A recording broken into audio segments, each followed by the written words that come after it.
Classic Restos, proudly brought to you by Shannons. Sign up for the Shannons Club, Kenworth Trucks Australia, Pace Farm Eggs, and Holden Certified Service AC Delco Parts.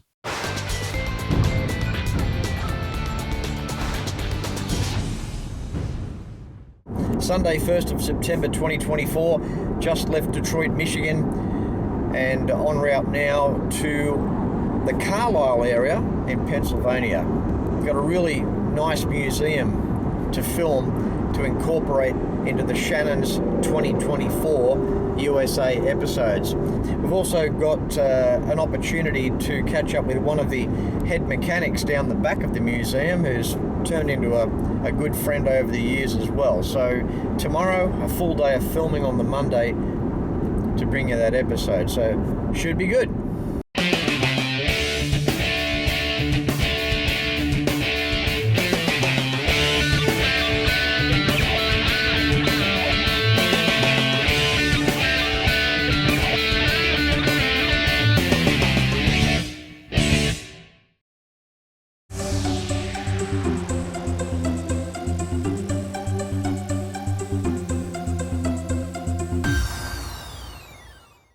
It's wonderful to be back in this beautiful part of Pennsylvania, and when it comes to museums, this behind me is a pinnacle. It is world standard. This is the AACA Museum here in Hershey. There may be some automotive museums close, but not many that are better than what you're about to see here. The beautiful thing about these opulent museums on this grand scale is that there are constant changes, showcasing different themes. There's no such saying as, I've been there and I've seen it all, because before you know it, there's something else to stir your automotive flair. The AACA Museum has a mission, that is to provide you with America's transportation experience that is world-class, dedicated to the preservation and presentation of motor vehicle history in a manner that provides for the education and entertainment for all who visit, covering all ages. The idea of presenting an automobile collector's museum in Hershey, Pennsylvania took a lot of work. In 1993, the AACA Museum was incorporated. The vision focused on presenting America's intriguing automotive heritage to the public. The museum launched a $12 million capital campaign dedicated to building the world-class museum, and as you can see, the goal was successfully achieved. The AACA Museum at Hershey displays vintage automobiles in unique settings. Visitors stroll through 8 decades in time while travelling from New York to San Francisco. It's a trip down memory lane as iconic settings reveal vehicles from generations of American motoring. And as soon as you walk through the front door into the beautiful foyer area and look left, you are greeted with this room here, where currently it's themed as a dealership presentation area. And at the moment, it's Plymouth, thanks to the Plymouth Owners Club. And this room gets switched around to something different twice a year. Inside the AACA Museum, it's a plethora of automotive exhibits, and the best way to attack them is in a clockwise direction. Fletch, that car right there is 123 years old. It's a 2-cylinder engine under the front seat, and it still runs. That's amazing. Do you think it's so old? 2-cylinder.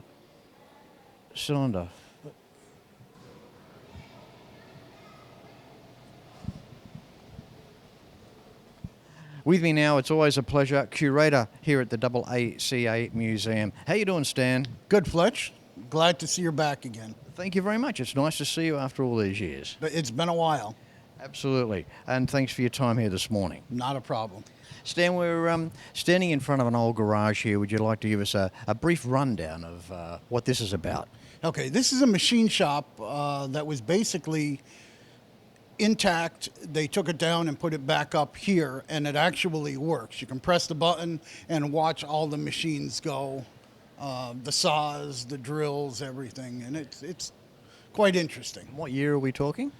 This had to be in the Probably early teens. And again, it always fascinates me, the technology that was around at the time, and the CNC work and the machinery work, incredible. Yes, it is. The things that they did with this primitive equipment was just amazing. All right, Stan, we walk through the doorway, we turn a corner into another section of the museum, and of course the mural behind us displaying the great man, Milton Hershey. Yes, Fletch, this was done quite a few years ago. We had several murals done in the museum by different artists. This area depicts Milton Hershey and Hershey in the 1920s. I've heard some extraordinary stories about Milton. Apparently when the civil works were being done on the Hershey chocolate factory, he wanted all the machinery off the site, and he wanted men in there with picks and shovels to give all those guys employment rather than to have the machinery do the work. He was quite prepared for the job to take longer. He just wanted to give the guys the employment. Yes, Fletch. He was a good man. He cared about the people, and he wanted to make sure that all of the people that worked for him had work to do and got paid. What's the story of the Corvair behind us? So the Corvair was donated quite a few years ago. It's the gentleman that donated it went above and beyond. It's just as nice underneath as it is on top. And they never came like that. I mean, they were always marginally built. And, I mean, he really went above and beyond with it. You can always tell the cars that have had the rotisserie restoration, can't you? Yes, absolutely, Fletch. This area here is called our Miami scene. Right now, we have two limousines. One is Whitney Houston's limousine, and the other one is the Rockefeller limousine. 1960 Imperial. Out of these two cars behind us, I know which one I'd rather work on. Absolutely, me too. The story with Whitney Houston's car, now you've had that here a while now, right? Yes, it was sold to a private owner. He had it for a little while, and then he ended up anonymously donating it to the museum, and it's been here ever since. It is a beautiful example of a 1986 Stretch Rolls. Absolutely. It's a pretty clean car. Working on these cars can be a chore sometimes, but we have a lot of volunteers who are knowledgeable in many different makes and models. You just leave that with them and let them go and do that. Absolutely. It's something I don't want to be involved in. Where the delegation comes in, and you don't mind that. No, not at all, Fletch. Okay. Now, the 1960 Imperial, what a beautiful car too. What a beautiful front on that car. It's so elegant, but it's still got that, well, you know, it's still got that masculine side of it as well. But it's nice lines, well built. Yes, that car is owned by our board president, Hank Hollowell. It's a phenomenal car. It's super clean. There's several different points with the car that makes it different than any others that they built. If you look at the back, the roof, there's no window in the back. That was built specifically that way, so when Rockefeller was in the car, you wouldn't be able to see him or whoever else was in the back with them. The way that the cars are made, the drip panels on top of the doors are made solid. It's just a super sturdy car.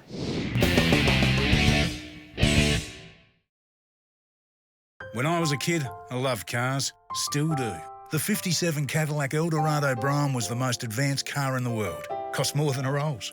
Hand-built with a stainless steel roof, cruise control, electric seats, and would you believe, air suspension. American iron. It's a passion Shannons understand. That's why they insure my daily drive, the caddy, my bike, even the house. Call Shannons on 13 46 46. Shannons, insurance for motoring enthusiasts. When it comes to cars, there are some brands that will remain with us forever, no matter what. The Holden was always Australia's own car, held high in the hearts of many. Those lines, that chrome, the stories around them, and the people that owned them. From the classic through to the final, you can still trust in genuine Holden and AC Delco parts, available through the Holden Certified Service Network. Your story began in 1971. It's part of an endless tapestry that tells the story of our nation. It connects innovators, to artisans, forests to houses, from the largest of operations to the smallest of outcomes. It's heritage. It's a legacy. And we're moving along now, and it's opening up inside more into the centre of the building. And Stan, we're in the gas station section here as well. But before we start talking about the gas station, I'd like you to elaborate this 1973 Cadillac behind us here, absolutely stunning. And of course, from what I believe, it used to be yours. Yes, Fletch, it was. My father and I bought it right around 1996, 97. At that time, there was 5,500 miles on it when we bought it. And I sold it to a local collector here, who again is president of the board at the museum. But I don't think I would have sold it to anyone else. Stan, we have a beautiful Atlantic gas station here. Typical of the time, regional America back in the day. What can you tell us? So most of the items were donated by one of our volunteers, Bob Schultz. Bob has been an instrumental part of the museum since it began, and he loves the place so much that he, like I said, he donated a lot of his items, his personal items that he owned, to go into the gas station here. It's such a time, isn't it, when you look at these gas stations, back in the time where there was an attendant that would come out and take care of your oil and do the air pressures in your tyres and put gas in your tank, and when life was just a lot slower than now. Yeah, Fletch, you're absolutely correct. Stan, the AACA Museum is absolutely incredible inside. It's almost like I'm, on a movie set. The attention to detail to the sets and displays. It's really fantastic. Yeah, Fletch, we have a lot of volunteers that actually help us set stuff up, and they do a great job. Stan, we have three incredible vehicles behind us relating to the funeral industry. The first, a 1965 Cadillac with an incredible turret, the brushed stainless steel work out the back. I haven't seen one like that before. What's going on with that? Yeah, Fletch, this is called a flower car. What they did was they can either put a casket inside the back, or if they had a lot of flowers at the funeral, that centerpiece is hydraulic and it drops down to transport the flowers to the cemetery. It's all stainless steel, that way it doesn't rot as much with all the water from the flowers and everything. It's amazing, although top of the General Motors tree, that Cadillac got the gig for so many things. Well, what I mean by that, this type of application, even ambulances. Yes, they didn't actually make a lot of flower cars, and there were several companies that did make them. Miller Meteor, Sears and Scoville. What they would do is they would get the chassis, and they would actually, there were body companies, so they would make the bodies, the back section of the bodies for the cars. Stan, this opulent 1961 hearse, and I believe this is yours. You must have been, you must have been dying to buy this. Fletch, it's been in my family for quite a long time. It's a 61 S&S Victoria hearse. There's been a funeral home in my family for years, and my father was no stranger to funeral cars. So he purchased this years ago, and we've used it for several family funerals and friends' funerals, in the recent past. So Stan, apart from oil changes and putting gas in these funeral cars, nothing would really wear out. The drive lines are fantastic. They're a heavy-duty car to start with. They're not under a lot of load. They're not doing high speeds. They're not being driven hard. They could technically go for decades without really any wrenches being pulled out. Would that be true to say that? Fletch, that's absolutely correct. Some of the things with the car, when they were built different than other cars. Like the roof on this is padded. The reason why it's padded is because they couldn't press the roof panels in one piece. They had to do them in separate pieces, and it was easiest for them just to lead over the seams than to do all the body work and paint them the same color as the car. So, Stan, when people come through the AACA Museum and they look at these cars, what's the general reaction to these vehicles? We have some people, Fletch, that are curious and want to see the insides of them. And then we have some people that just run by the cars almost just to get away from them. Let's look at this 1937 Buick, for example. The timber work in there and the plush velvet. That's real coach work at its finest, isn't it? Absolutely, Fletch. It's like a work of art. The gentleman that donated it was a funeral director and he retired. So he had some free time. We had it at the Philadelphia Auto Show, and I usually call the donors to tell them, hey, we're going to have your car, it's out on the road. And he just happened to be in Philadelphia at the time and asked if it was okay if he went and sat by the car and talked to people. He sat there for the whole weekend, and he just talked to people and explained things about the side panels and the interior.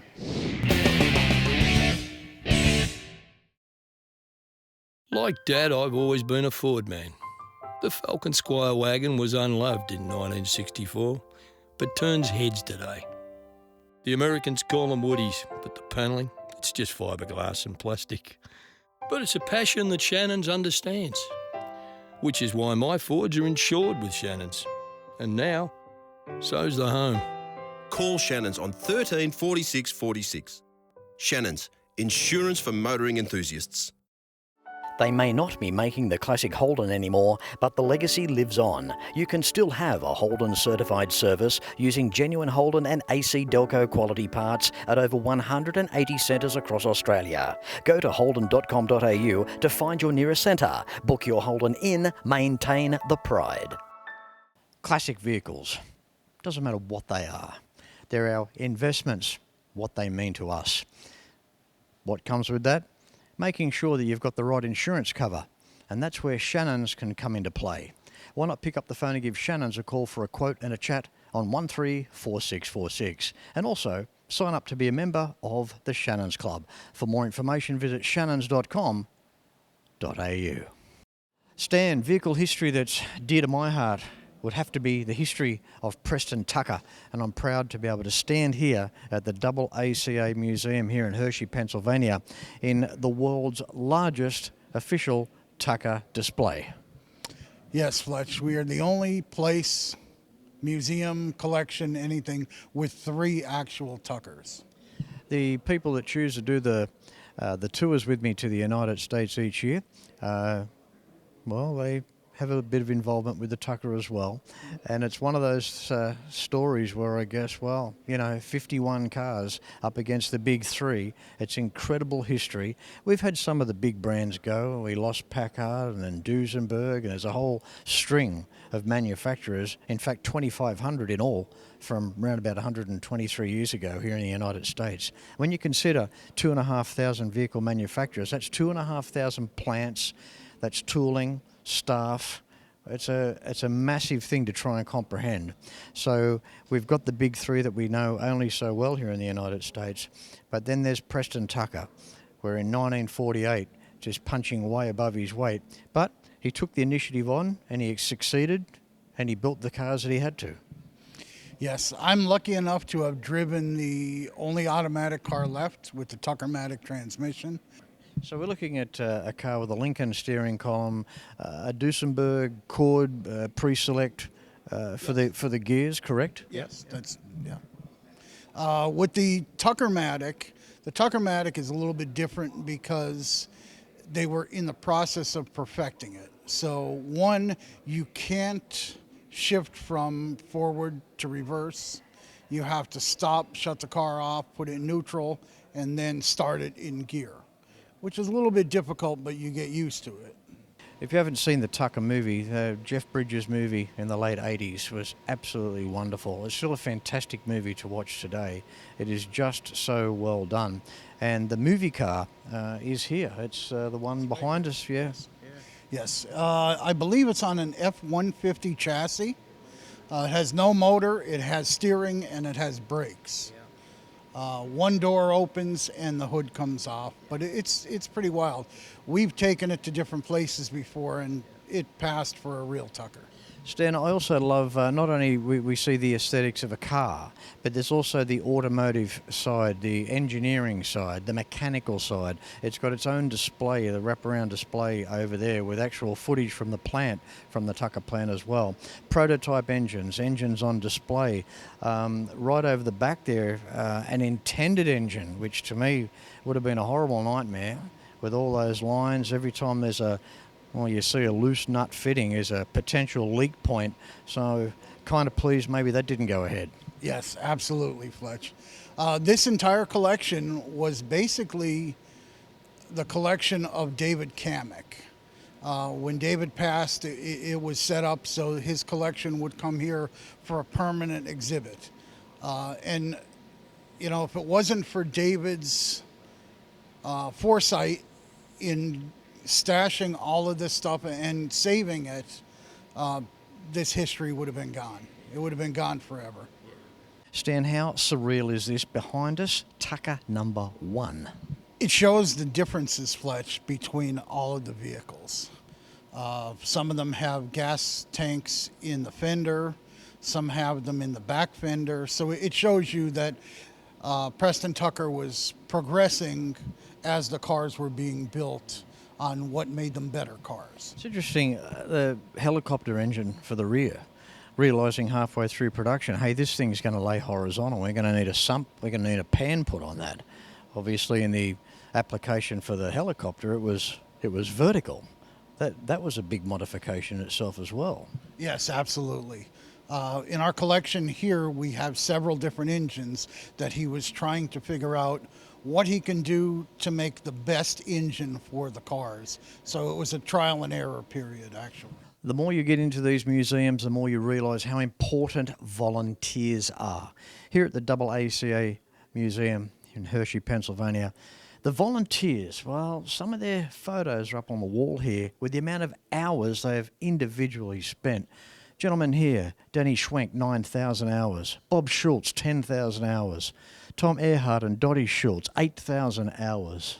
We've got these three guys here at 7,000 hours. Barry Huber, Ken Egan, Bob Kemery. And the list goes on. Thousands and thousands of hours. And that is why these museums are as mighty as they are. Welcome, Fletch, to the behind-the-scenes tour area of the AACA Museum. We have 3 Oldsmobiles here that were donated from one estate. The father apparently liked 59 Oldsmobiles so much, he had 3 of them, and they were all different models. One was a convertible, one was a 2-door, and one was a 4-door. They were one of our latest additions to our collection. Okay, Fletch, this is one of the coolest things that I've ever seen on a car. The vent window opens like a regular vent window, or if you turn the crank the other way, the window goes up and down. Okay, this car here is a 1940 Ford convertible. The donor, her and her husband bought the car years and years ago. They wanted to restore it. In the middle of the restoration, the husband had passed away, and his friends and his wife continued on with the restorations. The friends would come twice a week, work on the car, and the wife would be the parts orderer. They would tell her what they needed, and then she would end up purchasing it. One of the coolest things with this is after they were done with the restoration, I don't know if you can see, but inside the fender wells, all of the people that worked on the car signed it. Okay, another car here in the behind the scenes tour area at the moment is a 1970 Dodge Super Bee with a 383 V8 and a 4-speed with the pistol grip shifter.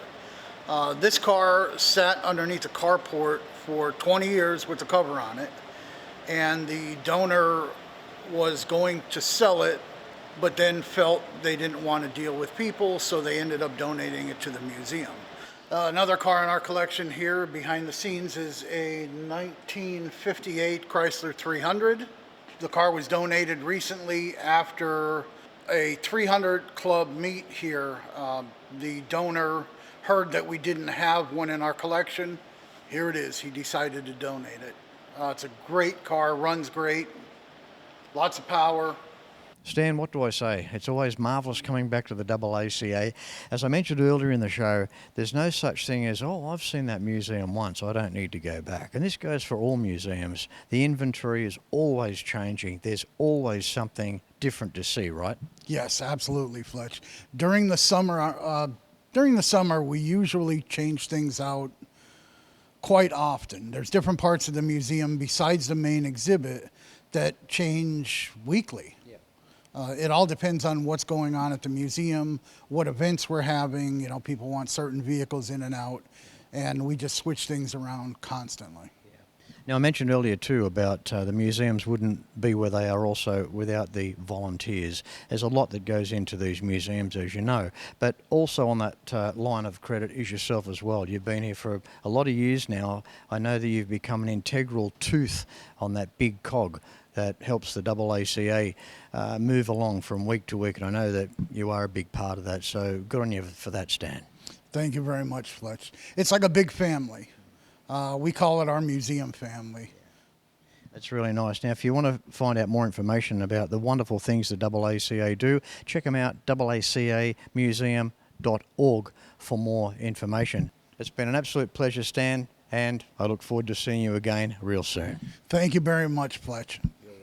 Well, it's the end of the day and time for the outro of the show. I thought I'd sit down and do it in a little bit of Chevy Nova style. I hope you've enjoyed just some of the amazing AACA Museum filmed in Hershey, Pennsylvania as a part of the exclusive episodes for 2024 as I cross a part of the United States, and a big thanks to Shannons. There'll be more American content coming your way on next week's show.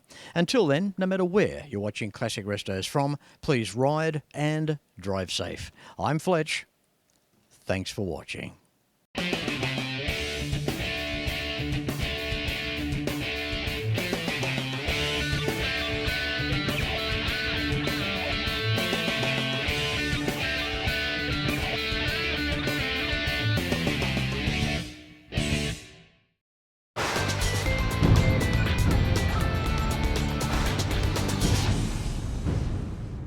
You can like and follow us on Facebook at facebook.com/Classic Restos TV and watch catch-up episodes at shannons.com.au. Classic Restos, proudly brought to you by Shannons. Sign up for the Shannons Club, Kenworth Trucks Australia, Pace Farm Eggs, and Holden Certified Service AC Delco Parts.